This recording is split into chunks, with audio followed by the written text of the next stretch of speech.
The room was silent, save for the faint hum of cameras and the scratch of pens against paper. Then came a voice, sharp, unflinching, and impossible to ignore. Jasmine Crockett leaned forward, her words slicing through the air like a blade. "You are the least qualified FBI director in history." The impact was immediate. Reporters froze mid-sentence, eyes darting up in disbelief. Patel blinked, his composure faltering for just a moment, the smirk on his face wavering, as if he hadn't expected anyone to say it out loud. But Crockett did, and she didn't flinch. For a split second, time itself seemed to hold its breath. The chamber, usually a stage for rehearsed speeches and measured tones, transformed into an arena. Crockett was not just speaking for herself. She was voicing the outrage of millions who had watched Patel rise to the ranks on connections and loyalty, not merit. Her tone carried their frustration, their exhaustion, their demand for truth.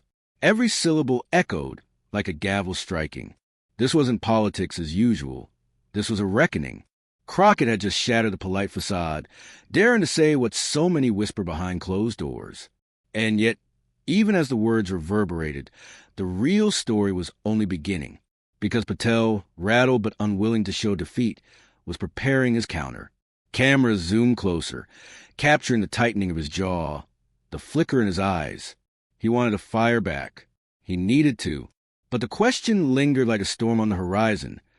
What would happen next when the nation's least qualified contender was exposed in front of the world, and the hero who dared call him out refused to back down? The answer would leave everyone watching in disbelief. Teeth don't understand why Crockett's words landed like a thunderclap. You have to step back and see the bigger picture. This wasn't just another congressional hearing. It was a moment that crystallized a much deeper struggle, a fight over who gets to define justice in America. Kash Patel wasn't just a name on the witness list. He had become a symbol to his supporters. He was loyal, willing to bend rules for the powerful men who elevated him. To his critics, he was the embodiment of everything broken in the system. Cronyism, backroom deals, and the dangerous idea that loyalty mattered more than competence. And now, whispers of him being positioned for one of the most sacred roles in law enforcement. The FBI director had ignited fury far beyond Washington. That's what Crockett understood in that instant. When she branded Patel the least qualified FBI director in history, she wasn't simply insulting him. She was piercing through the careful narrative spun around him, dragging hidden truths into the light. For millions watching, it wasn't just her voice echoing in that room. It was their own disbelief, their own outrage, finally spoken aloud. Because what was really at stake wasn't just Patel's ego. It was the credibility of the FBI itself. Could an institution tasked with upholding law and order be handed to someone accused of twisting the law for partisan gain? Could the guardians of democracy be led by a man many believed had no business holding the title? In Crockett's framing, the answer was clear: absolutely not. And by daring to say it on the record, she raised the stakes from a political debate to a moral battle for America's soul. But Patel wasn't going to let that stand unanswered. His silence, his forced smile, was only the calm before a storm. Because what came next wasn't just a rebuttal. It was a clash that would strip away the polished mask and show the nation exactly who was sitting across from Jasmine Crockett. And the escalation was about to be explosive. To grasp the weight of Crockett's accusation, one must understand the man seated across from her. Kash Patel wasn't some anonymous bureaucrat caught off guard in a hearing. He was a figure crafted in the shadows of power, molded not by merit, but by loyalty to the figures who propelled him forward. Patel's rise was anything but traditional. While many before him spent decades building credibility through service, discipline, and sacrifice, Patel's advancement followed a different script. He became known less for his accomplishments and more for his willingness to defend the indefensible. Time and again, when truth clashed with politics, Patel chose politics. That choice earned him patrons, but also etched deep scars on his reputation. His name surfaced in controversies tied to disinformation campaigns, efforts to shield political allies from accountability, and whispers of undermining investigations meant to protect the public. To critics, Patel symbolized the erosion of impartial justice, the idea that the system could be bent to serve the few rather than the many. And yet, despite these shadows, his proximity to power granted him opportunity after opportunity. There was an arrogance that followed him into every room, a confidence born not from earned respect, but from the belief that connections could shield him from consequences. For years, that calculation seemed to work. Doors opened, titles accumulated, and the more the spotlight revealed his flaws, the more he doubled down, convinced that image alone could outshine the truth. But arrogance carries a price. When Patel sat before Crockett, he brought with him the baggage of those choices. The controversies, the allegations, the unshakable perception that he was never qualified to hold the power he craved. And Crockett, sharp as a blade, wasn't about to let that baggage remain unspoken, because in that chamber, Patel wasn't just a man defending himself. He was the face of a deeper sickness in the system, one that rewarded loyalty over competence, spin over substance. Crockett's attack was more than personal. It was an indictment of the very path that had carried Patel to this stage, and for the first time in his carefully managed ascent, Patel's confidence seemed to falter. The stage was set for a confrontation unlike anything he'd faced before. Before that charged moment in the hearing room, Jasmine Crockett's story had already been years in making. She didn't come from the polished corridors of privilege or the quiet safety of political dynasties. She came from grit, from long days and longer nights, from a life defined not by what was handed to her, but by what she had to fight to claim. Crockett's journey began as a community advocate, standing shoulder to shoulder with the very people Washington often forgot, immigrants struggling for a foothold, workers fighting for dignity, families demanding fairness in systems rigged against them. She wasn't a figure groomed in backroom deals. She was shaped in classrooms, courthouses, and crowded streets where justice wasn't a slogan but a necessity. Every battle sharpened her edge. In the courtroom, she stood for clients who couldn't afford powerful lawyers. In her district, she fought against voter suppression and systemic inequality. These weren't abstract causes. They were lived realities. And in every fight, she earned a reputation for refusing to bow, for bringing fire where others brought compromise. That fire carried her to Congress. For many, she became more than a politician. She was a voice, a vessel for frustration, pride, and hope. She represented those who were told to wait their turn, who were told to stay quiet, who were told the system wasn't built for them. Crockett was proof that not only could they enter the halls of power, they could stand tall inside them. So when she looked Patel in the eye and called him the least qualified FBI director in history, it wasn't just a soundbite. It was a culmination of a lifetime spent calling out hypocrisy, injustice, and arrogance.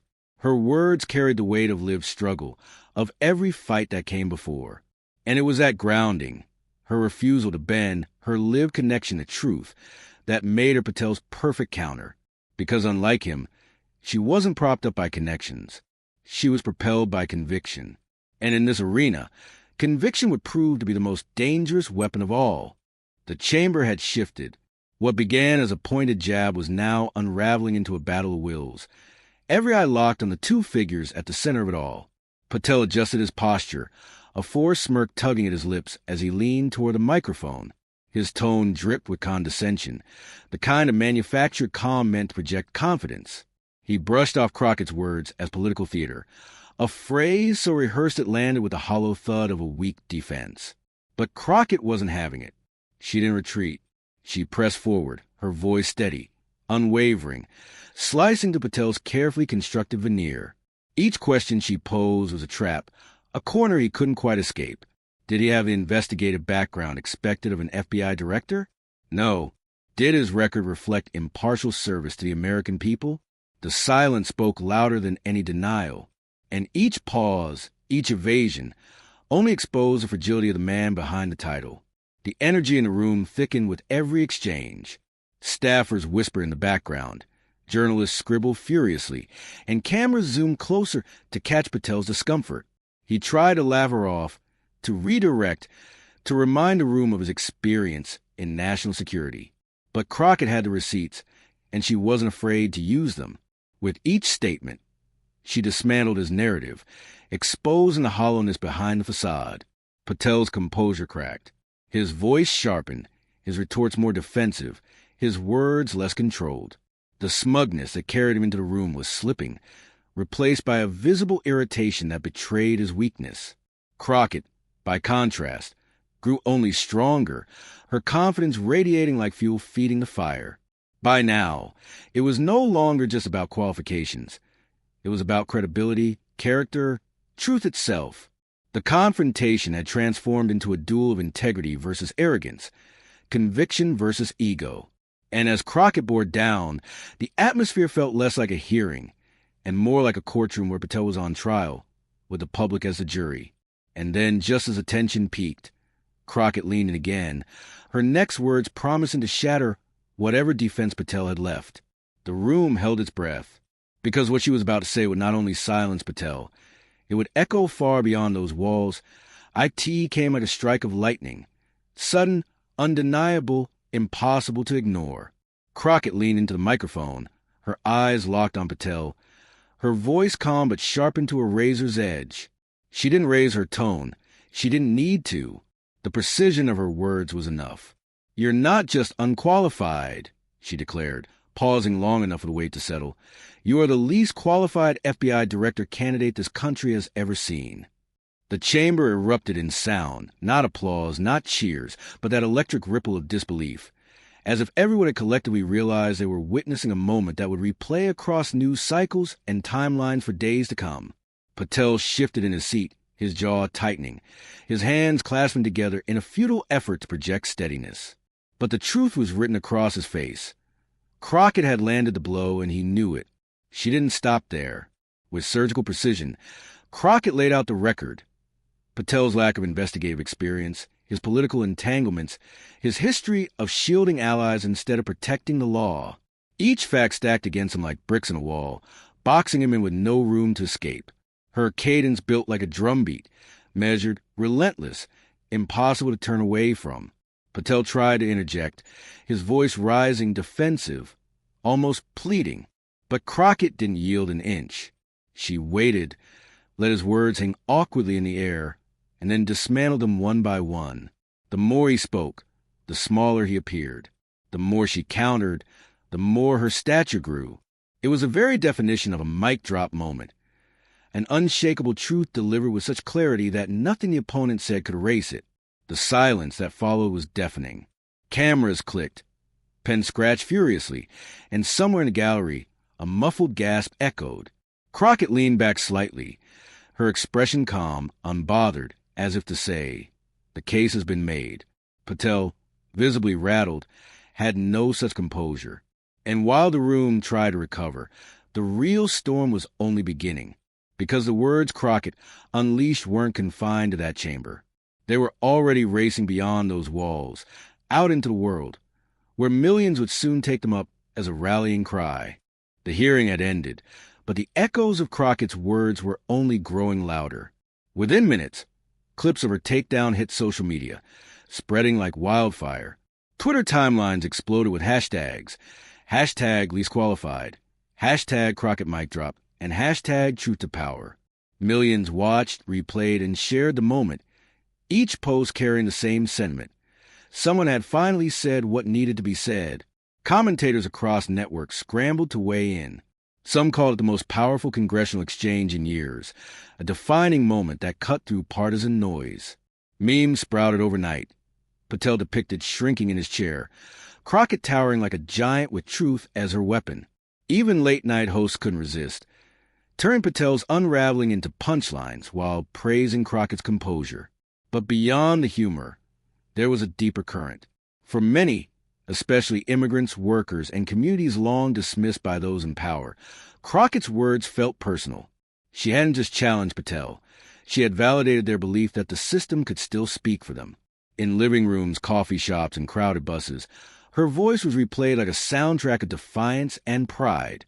And as the digital storm surged, Patel's carefully crafted image crumbled.